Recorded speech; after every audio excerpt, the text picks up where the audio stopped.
Bonjour, je vous fais une présentation de la pleine lune du 10 septembre, des énergies actuelles que nous traversons. Le soleil et la lune sont opposés, un aspect de balancement, une force lunaire, une confrontation entre deux énergies, pouvant aboutir à un blocage ou à une neutralisation. Elle peut se dépasser quand on tend à unir les différences des deux planètes et à trouver leur complémentarité. Ce qui nous indique la part de fortune sur la cuspide de la maison 7 afin d'unir notre force de vie et nos émotions et nos ressentis dans la relation à l'autre, dans nos engagements, dans nos liens relationnels. Jupiter actuellement rétrograde avec Chiron, donc ils sont tous les deux en bélier. Jupiter reviendra direct le 23 novembre, revenir en aide à Chiron, le chaman guérisseur. Et, leur conjonction se fera au printemps 2023. C'est ce qui est déjà en préparation depuis quelques temps, ce qui fleurira au fil des semaines et des mois pour éclore au printemps, pour la guérir et pour apporter sa contribution sociale pour un nouvel épanouissement de soi et des autres et en lien avec les autres.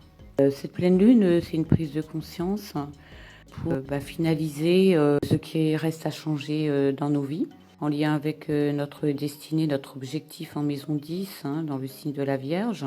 Le soleil, c'est exprimer son autonomie, ses qualités, son adaptabilité au quotidien, dans l'utilité aux autres, dans les domaines de la santé, du travail au quotidien et du soin aux animaux. Le poisson, ou l'inconscient collectif, c'est l'infini et aussi la connexion au grand tout, de façon à pouvoir exprimer en accord avec notre âme, comme nous l'invite la part de fortune en maison 7, pour unifier nos valeurs et se détacher de notions de séparation dans le signe du Scorpion. Karma est en maison 1, en Scorpion, avec le nœud sud. Ce que nous devons lâcher, les liens de manipulation, de trahison qui font partie des blessures de l'âme, à notre incarnation. La lune noire dans le signe du Cancer nous enlève ce qui compte pour nous, pour se libérer des dépendances ou de schémas familiaux qui nous sont plus utiles pour notre évolution et pour réconcilier parties séparées en soi afin de s'unir et réparer les parties de nous pour être unis en soi et unis et créer des liens solides, durables et sains, des bonnes santé émotionnelle et sécurité émotionnelle intérieure et extérieure. Réconcilier le corps, l'âme et l'esprit, Mars et Vénus, lier l'action et le désir, et Mercure donc qui est rétrograde actuellement pour revoir finaliser, clôturer ce qui doit être équilibré dans nos engagements, nos relations, où il y a encore des zones d'ombre indiquées par la lune noire dans le signe du Cancer et maison 9, maison du Sagittaire que Jupiter maîtrise.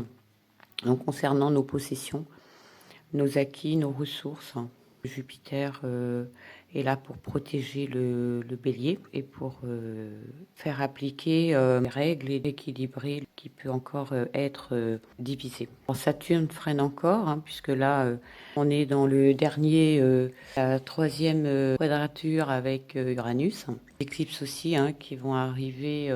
L'éclipse, c'est la prochaine, c'est le 25 octobre. Ce sera une éclipse partielle du Soleil dans le signe du Scorpion, suivi de l'éclipse totale lunaire le 8 novembre dans le signe du Taureau. Dans l'axe lunaire, nous devons aller vers les changements dans nos engagements et les liens que nous créons. Concrétiser les changements nécessaires à l'union dans nos relations. Le Soleil fait un trigone à Uranus et au nœud nord.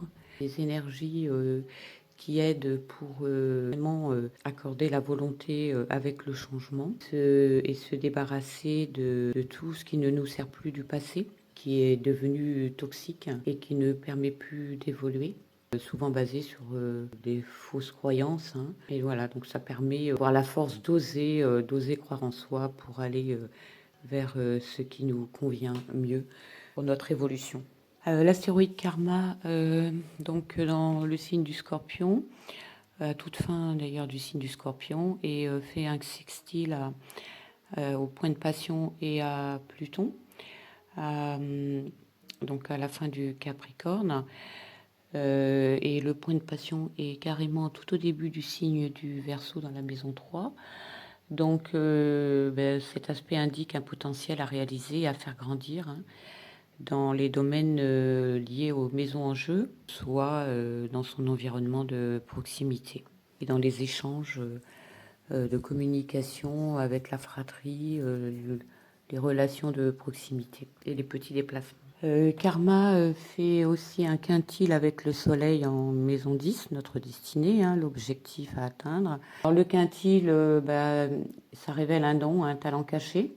Donc c'est un aspect très créatif, hein.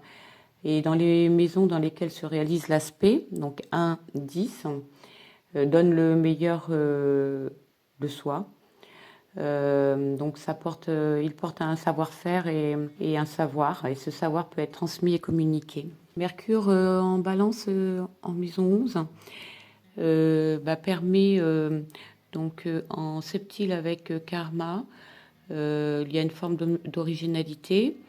Donc il permet d'exprimer ses connaissances intellectuelles ou spirituelles. Mars en Gémeaux, toujours direct pour l'instant et en trigone avec Mercure. Donc c'est un aspect qui protège et apporte des facilités, bien-être et un sentiment intérieur de plénitude. Pour mettre en place des projets communautaires, c'est un aspect très favorable et en lien avec nos désirs. Donc les actions sont posées en lien avec nos désirs et les connaissances. Bon, Saturne freine encore, mais encore jusqu'à la fin de l'année. Mais ça permet aussi c'est le maître du temps.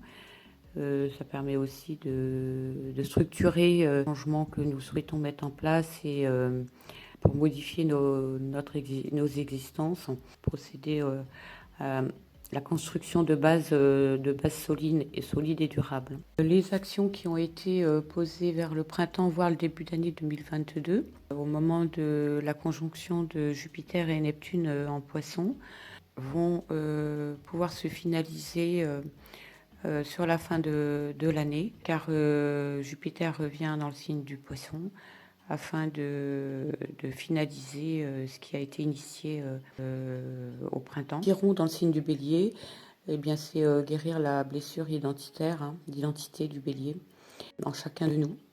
C'est notre personnalité, notre volonté, notre courage, l'affirmation également et son individualité. Le signe de la Vierge correspond à la 6e maison, le signe du Poisson à la 12e maison. Donc nous sommes bien à la croisée des chemins, entre aussi bien sur le plan personnel, hein, que sur le plan collectif. Il y a une grande prise de conscience à faire, hein, et de notre vie en maison 6, donc dans sa vie au quotidien, par rapport à l'inconscient collectif, hein, dans le signe du Poisson.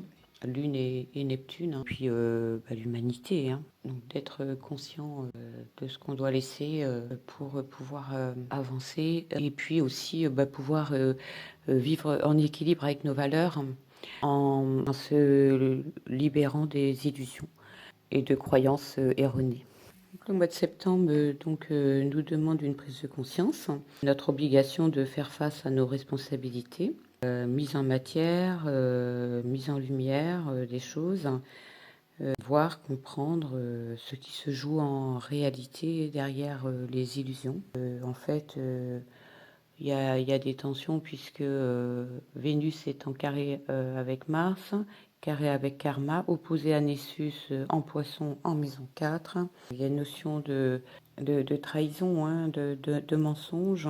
Et au niveau de la justice, puisqu'elle maîtrise donc le signe de la Balance, hein, et Mercure, donc le signe du Gémeaux en 8. Hein.